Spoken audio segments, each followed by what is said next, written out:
आज हम सुनेंगे बाइबल की 7 सुंदर कहानियां। ये कहानियां हमें सिखाती हैं कि परमेश्वर पर भरोसा रखना कितना जरूरी है। हर कहानी में एक सीख है, कैसे अच्छा बने, सच्चाई पर चलें और दूसरों की मदद करें। इन कहानियों से हम जानेंगे कि परमेश्वर हमेशा अपने लोगों के साथ होते हैं। तो आइए शुरू करते हैं बाइबल की ये प्यारी और सीख देने वाली कहानियां। अध्याय 1, सृष्टि का आरंभ। उत्पत्ति का अध्याय 1 से 3 में लिखा है, जीवन में सब कुछ एक सही नियम और क्रम से शुरू होता है और हमें अपनी आजादी को समझदारी से इस्तेमाल करना चाहिए। शुरुआत में जब दुनिया में कुछ नहीं था, न जमीन, न आसमान, न रोशनी, बस एक गहरा अंधेरा था, तब परमेश्वर ने कहा, रोशनी हो, और तुरंत अंधेरा हट गया और रोशनी हो गई। यह था दिन और रात का पहला क्रम। फिर उन्होंने आसमान को बनाया और जमीन को पानी से अलग किया।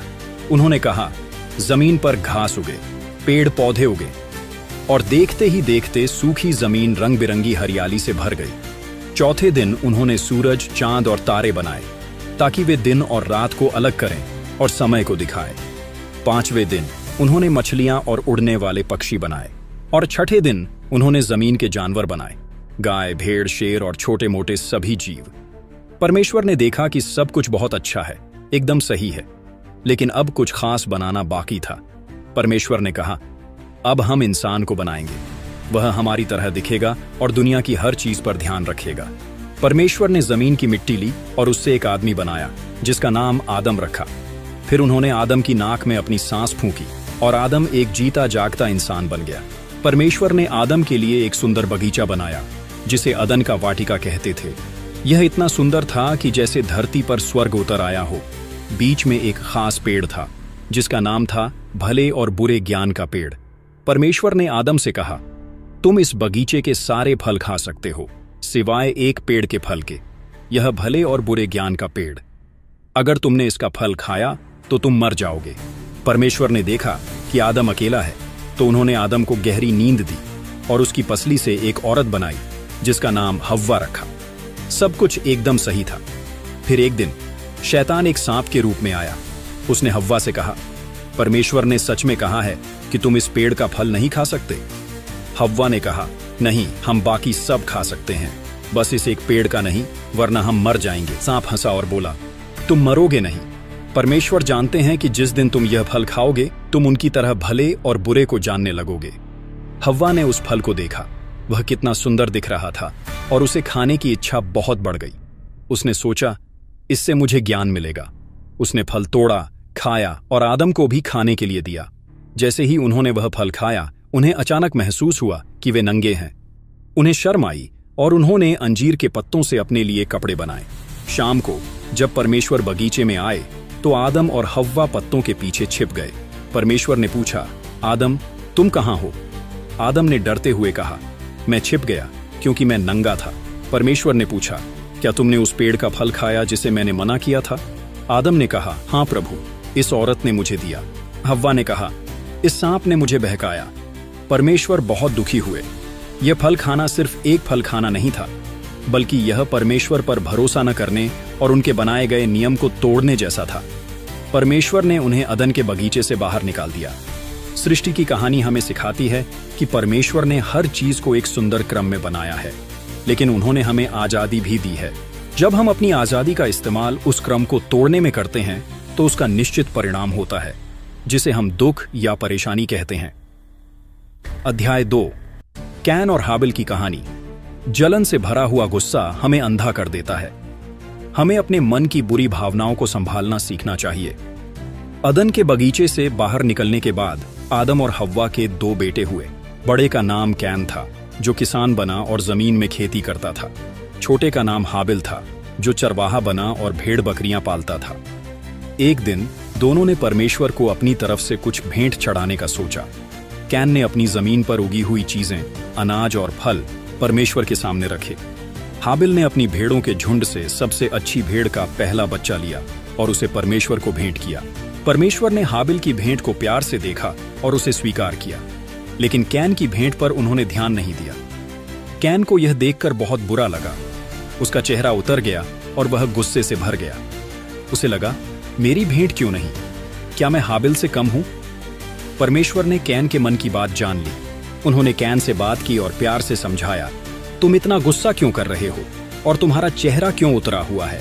अगर तुम सही काम करते तो क्या मैं तुम्हें स्वीकार न करता?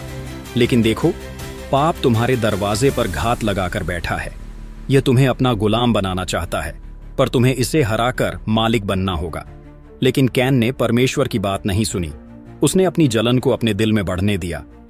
एक दिन कैन ने हाबिल से कहा, चलो हम खेत में चलते हैं। जब वे खेत में अकेले थे तो कैन का गुस्सा इतना बढ़ गया कि वह अपने आप को संभाल नहीं पाया। उसने अपने भाई हाबिल पर हमला किया और उसे मार डाला। हाबिल की मौत के बाद परमेश्वर ने कैन से पूछा, तुम्हारा भाई हाबिल कहाँ है? कैन ने बेरुखी से जवाब दिया, मुझे नहीं मालूम। क्या मैं अपने भाई का रखवाला हूं? परमेश्वर ने कहा, यह तुमने क्या कर दिया? तुम्हारे भाई का लहू जमीन से मुझे पुकार रहा है। अब तुम शापित हो। जब तुम खेती करोगे तो जमीन तुम्हें अपनी अच्छी फसल नहीं देगी। तुम पूरी दुनिया में भटकते फिरोगे। कैन बहुत डर गया और उसने अपनी गलती मानी, पर बहुत देर हो चुकी थी। परमेश्वर ने कैन को एक निशान दिया ताकि कोई भी उसे देखकर मार न डाले, और कैन वहां से चला गया। कैन और हाबिल की कहानी हमें सिखाती है कि जलन और अहंकार कितनी खतरनाक चीजें हैं। जब हम दूसरों को हमसे ज्यादा अच्छा करते देखते हैं तो हमें गुस्सा आता है। यह गुस्सा एक ऐसा पाप है जो हमारे दरवाजे पर बैठा है। गहरी बात यह है कि हमें अपने अंदर की बुराई से लड़ना है, न कि दूसरों से। हमें अपने गुस्से को संभालना सीखना चाहिए, वरना वह हमें अपने भाई या किसी भी इंसान को दुख पहुंचाने पर मजबूर कर सकता है। अध्याय 3, नूह जल प्रलय की कहानी। जब दुनिया में बुराई बहुत बढ़ जाती है तब एक सजा यानी जजमेंट जरूरी होती है। लेकिन जो लोग सही रास्ते पर चलते हैं उनके लिए हमेशा एक बचाव का रास्ता होता है। कैन के बाद दुनिया में बहुत से लोग पैदा हुए, पर धीरे धीरे इंसानों ने परमेश्वर की बातों को भूलना शुरू कर दिया। उनके मन में हर समय सिर्फ बुराई और बुरे विचार भरे रहते थे। दुनिया में हर तरफ लड़ाई झगड़ा, हिंसा और पाप ही नजर आता था। परमेश्वर ने देखा कि उन्होंने इंसानों को बनाकर बहुत बड़ी गलती कर दी है। उनका दिल बहुत दुखी हुआ, परंतु उन्हीं बुरे लोगों के बीच में एक आदमी था जिसका नाम नूह था। नूह एक ईमानदार और नेक आदमी था। वह परमेश्वर के साथ साथ चलता था और सही काम करता था। परमेश्वर ने नूह से कहा, मैं इस पूरी दुनिया को पानी से खत्म करने जा रहा हूं क्योंकि पाप बहुत बढ़ गया है, लेकिन मैं तुम्हें बचाऊंगा। परमेश्वर ने नूह को एक बहुत बड़ा जहाज बनाने का आदेश दिया। परमेश्वर ने जहाज का साइज, उसे बनाने का तरीका और यहां तक कि उसमें किस लकड़ी का इस्तेमाल करना है, सब कुछ बहुत बारीकी से बताया। यह एक बड़ा काम था और नूह को सालों तक यह काम करना था। नूह ने बिना कोई सवाल किए परमेश्वर के हर आदेश को माना। नूह ने जहाज बनाया। लोगों ने नूह को देखा और हंसे। उन्होंने कहा, यह बुढ़ा क्या कर रहा है? यहां तो कोई नदी भी नहीं है, यह इतना बड़ा जहाज क्यों बना रहा है? लोगों ने नूह का मजाक उड़ाया, लेकिन नूह चुपचाप अपना काम करता रहा और लोगों को चेतावनी भी देता रहा कि वे अपना तरीका बदल लें। जब जहाज पूरा बन गया तो परमेश्वर ने नूह से कहा, अब तुम अपने पूरे परिवार के साथ, अपनी पत्नी, तीनों बेटों और उनकी पत्नियों के साथ जहाज के अंदर चले जाओ और इस धरती पर रहने वाले हर तरह के जानवर का एक जोड़ा, एक नर और एक मादा भी अपने साथ जहाज में ले लो। नूह ने वही किया। सारे जानवर, पक्षी और रेंगने वाले जीव शांति से जहाज में घुस गए। नूह और उसका परिवार अंदर जाने के बाद परमेश्वर ने जहाज का दरवाजा बाहर से बंद कर दिया। फिर क्या हुआ? 7 दिन बाद आसमान से पानी गिरना शुरू हो गया। यह सिर्फ बारिश नहीं थी, बल्कि जमीन के अंदर से भी पानी के बड़े बड़े सोते फूट पड़े। लगातार 40 दिन और 40 रात तक पानी बरसता रहा। पानी इतना बढ़ गया कि दुनिया के सबसे ऊंचे पहाड़ भी डूब गए। पृथ्वी पर सांस लेने वाला हर जीव, जानवर और इंसान जो जहाज में नहीं था, मर गया। सिर्फ नूह, उसका परिवार और जहाज के अंदर के सभी जीव बच गए। जहाज पानी के ऊपर तैर रहा था। 150 दिनों के बाद पानी धीरे धीरे उतरना शुरू हुआ। जहाज एक पहाड़ पर रुका जिसे अरारात पहाड़ कहते हैं।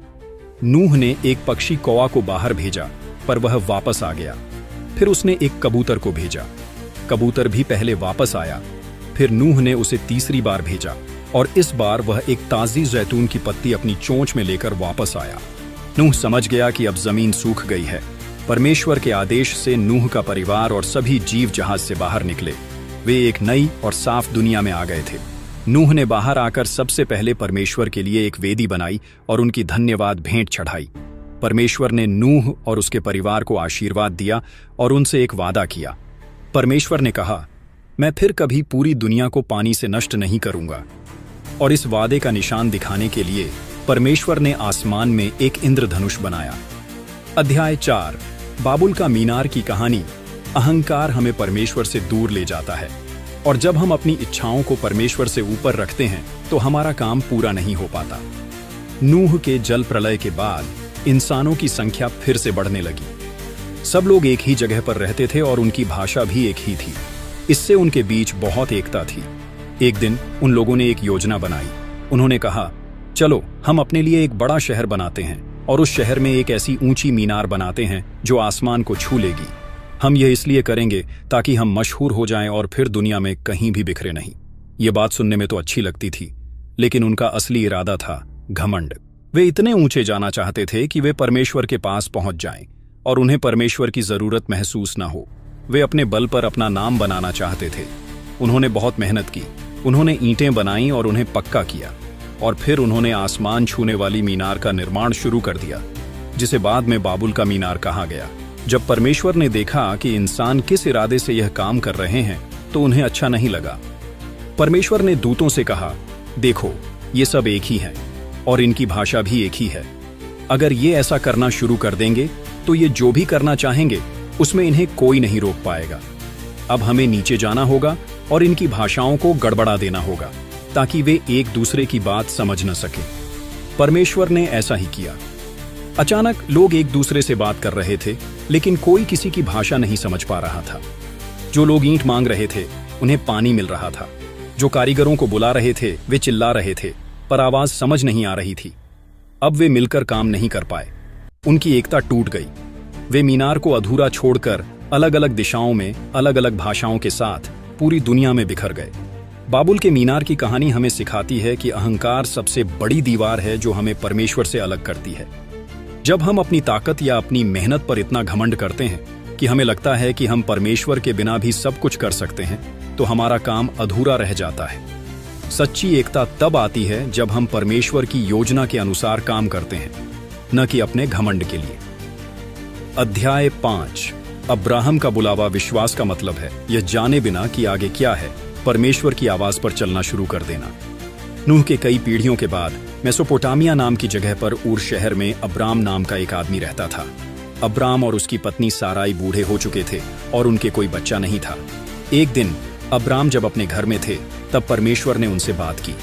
परमेश्वर ने अब्राम से कहा, तुम अपना देश, अपने रिश्तेदार और अपने पिता का घर छोड़ दो और उस जगह जाओ जो मैं तुम्हें दिखाऊंगा। यह एक बहुत मुश्किल आज्ञा थी। एक बूढ़े आदमी को अपना सब कुछ छोड़कर एक अनजान रास्ते पर निकलना था और उसे पता भी नहीं था कि वह कहां जा रहा है। परमेश्वर ने आगे कहा, अगर तुम मेरी बात मानोगे तो मैं तुम्हें एक महान जाति का पिता बनाऊंगा। मैं तुम्हें एक नया देश दूंगा और हां, मैं तुम्हें इतने बच्चे दूंगा कि उन्हें गिनना मुश्किल होगा और तुम्हारे जरिए दुनिया के सभी लोगों को आशीष मिलेगी। अब्राम ने परमेश्वर की आवाज सुनी। उन्होंने तर्क नहीं किया। उन्होंने सवाल नहीं पूछा कि यह कैसे हो सकता है, मेरी पत्नी तो बूढ़ी है। उन्होंने बस भरोसा किया। अब्राम ने तुरंत अपना सारा सामान समेटा। अपने भतीजे लूत और अपनी पत्नी साराई के साथ उन्होंने अपने आरामदायक जीवन को पीछे छोड़ दिया और उस अनजान देश की तरफ चल दिए जिसे परमेश्वर उन्हें दिखाएंगे। जब अब्राम लगभग 75 साल के थे तब उन्होंने अपनी विश्वास की यात्रा शुरू की। आगे चलकर परमेश्वर ने अब्राम का नाम बदलकर अब्राहम रख दिया, जिसका मतलब है बहुत लोगों का पिता, और साराई का नाम बदलकर सारा, जिसका मतलब है राजकुमारी, रख दिया। अब्राहम का बुलावा हमें सिखाता है कि विश्वास आराम नहीं है, यह एक यात्रा है। परमेश्वर हमें हमारे आराम के क्षेत्र, कंफर्ट जोन से बाहर आने को कहते हैं। सच्चा विश्वास यह नहीं पूछता कि आगे क्या है, बल्कि कहता है, आप जहां ले जाएंगे मैं चलूंगा। अब्राहम ने सिर्फ एक आवाज सुना और उस पर भरोसा करके अपना जीवन बदल दिया। अध्याय 6, इसहाक का बलिदान की कहानी। समर्पण का मतलब है अपनी सबसे प्यारी और जरूरी चीज भी परमेश्वर को वापस दे देना। परमेश्वर ने अब्राहम से वादा किया था कि उन्हें बेटा होगा, लेकिन अब्राहम और सारा को वह बेटा तब मिला जब वे दोनों बहुत बूढ़े हो चुके थे। उनका नाम इसहाक रखा गया। इसहाक अब्राहम की सारी खुशी और भविष्य की उम्मीद था। वह उनके जीवन का सबसे अनमोल तोहफा था। जब इसहाक जवान हो गया तो परमेश्वर ने अब्राहम को परखा। परमेश्वर ने अब्राहम से कहा, अपने इकलौते बेटे इसहाक को लो, जिसे तुम बहुत प्यार करते हो, उसे मोरिया नाम के पहाड़ पर ले जाओ और वहां उसे मेरे लिए एक बलिदान के रूप में चढ़ा दो। यह आज्ञा भयानक थी। अब्राहम को पता था कि इसका क्या मतलब है। वह जानता था कि यह उस सारे वादे को तोड़ने जैसा है जो परमेश्वर ने उससे किया था, क्योंकि परमेश्वर ने कहा था कि अब्राहम की जाति इसहाक से ही आगे बढ़ेगी। लेकिन अब्राहम ने फिर भी सवाल नहीं पूछा। अगली सुबह वे जल्दी उठे। उन्होंने गधे पर लकड़ियां ला दी, 2 नौकरों और इसहाक को लिया और 3 दिन की यात्रा पर निकल पड़े। पहाड़ की चोटी के पास पहुंचकर अब्राहम ने नौकरों को नीचे छोड़ा और इसहाक के साथ ऊपर जाने लगे। इसहाक ने लकड़ियां उठा रखी थीं। इसहाक ने पूछा, पिताजी, हमारे पास आग और लकड़ियां तो हैं, पर बलिदान के लिए मेमना कहां है? अब्राहम ने बड़े विश्वास से कहा, मेरे बेटे, परमेश्वर खुद बलिदान के लिए मेमने का प्रबंध करेंगे। पहाड़ की चोटी पर पहुंचकर अब्राहम ने वेदी बनाई, लकड़ियों को जमाया। फिर उन्होंने अपने बेटे इसहाक को बांधा और वेदी पर लकड़ियों के ऊपर लिटा दिया। अब्राहम ने अपना चाकू उठाया और बलिदान चढ़ाने के लिए तैयार हो गए। ठीक उसी पल स्वर्ग से परमेश्वर ने अब्राहम को पुकारा, अब्राहम, रुक जाओ, लड़के को कुछ मत करना। अब मैं जान गया हूं कि तुम सच में परमेश्वर से प्यार करते हो, क्योंकि तुमने अपने इकलौते बेटे को भी मुझे देने से इनकार नहीं किया। फिर अब्राहम ने पीछे मुड़कर देखा। वहां झाड़ियों में एक मेमना फंसा हुआ था। अब्राहम बहुत खुश हुए। उन्होंने उस मेमने को लिया और अपने बेटे की जगह उसे बलिदान चढ़ा दिया। इस कहानी की गहरी बात है परमेश्वर पर पूरा भरोसा। अब्राहम ने यह मान लिया था कि अगर वह इसहाक को मार भी डालेगा तो परमेश्वर उसे फिर से जिंदा कर सकते हैं। यह समर्पण दिखाता है कि जब हम परमेश्वर से सबसे ज्यादा प्यार करते हैं तो हम अपनी सबसे प्यारी चीज को भी उन्हें वापस देने को तैयार रहते हैं। अध्याय 7, याकूब की सीढ़ी और कुश्ती की कहानी। परमेश्वर हमसे तब भी मिलते हैं जब हम अकेले होते हैं और हमारा संघर्ष हमें एक नई पहचान देता है। अब्राहम के बेटे इसहाक हुए और इसहाक के 2 बेटे हुए, एसाव और याकूब। याकूब एक चतुर और धोखेबाज आदमी था। उसने अपने बड़े भाई एसाव से उसका जन्मसिद्ध अधिकार धोखे से ले लिया था और अपने पिता को धोखा देकर उसका आशीष भी चुरा लिया था। इस कारण एसाव उससे बहुत गुस्सा था और उसे मारना चाहता था। डर के मारे याकूब को अपना घर छोड़कर भागना पड़ा। वह अपने मामा के घर की ओर लंबी यात्रा पर निकला। एक रात वह एक सुनसान जगह पर रुक गया। उसने एक पत्थर को तकिया बनाया और सो गया। सपने में उसने एक सीढ़ी देखी। वह सीढ़ी जमीन से आसमान तक लगी हुई थी और परमेश्वर के दूत उस सीढ़ी पर चढ़ उतर रहे थे और सीढ़ी के सबसे ऊपर परमेश्वर खड़े थे। परमेश्वर ने याकूब से कहा, मैं तुम्हारे दादा अब्राहम और तुम्हारे पिता इसहाक का परमेश्वर हूं। जिस जमीन पर तुम सो रहे हो वह मैं तुम्हें और तुम्हारे वंशजों को दूंगा। मैं हर जगह तुम्हारे साथ रहूंगा और तुम्हें वापस इस देश में ले आऊंगा। जब याकूब जागा तो वह बहुत डर गया। उसने कहा, वाह, यह तो परमेश्वर का घर है और मुझे पता ही नहीं था। उसने उस पत्थर को उठाया, उसे एक वेदी बनाया और परमेश्वर की आराधना की। काफी साल बाद याकूब बहुत अमीर हो गया। अब वह अपने घर वापस लौट रहा था, लेकिन उसे डर था कि उसका भाई एसाव अभी भी उससे नफरत करता होगा। एक रात वह अपने परिवार से दूर याब्बोक घाट पर अकेला था। तभी एक अजनबी आदमी आया और याकूब के साथ कुश्ती लड़ने लगा। वे दोनों रात भर लड़ते रहे। याकूब ने उस आदमी को जाने नहीं दिया। सुबह होने लगी तो उस अजनबी ने याकूब की जांघ की नस को छू लिया और याकूब लंगड़ाने लगा। अजनबी ने कहा, मुझे जाने दो, सुबह हो गई है। याकूब ने कहा, मैं तुम्हें तब तक नहीं छोड़ूंगा जब तक तुम मुझे आशीष नहीं दोगे। तब उस अजनबी ने कहा, अब तुम्हारा नाम याकूब नहीं रहेगा।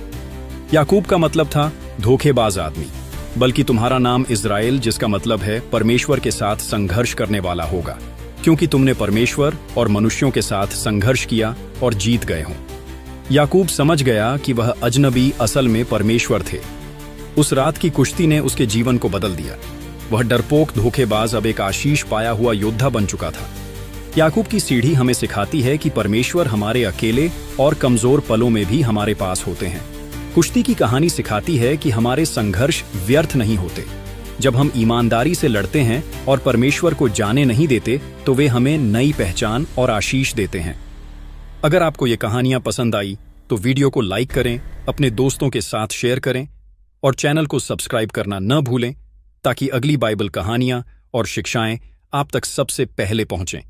फिर मिलेंगे एक नई कहानी और नए संदेश के साथ।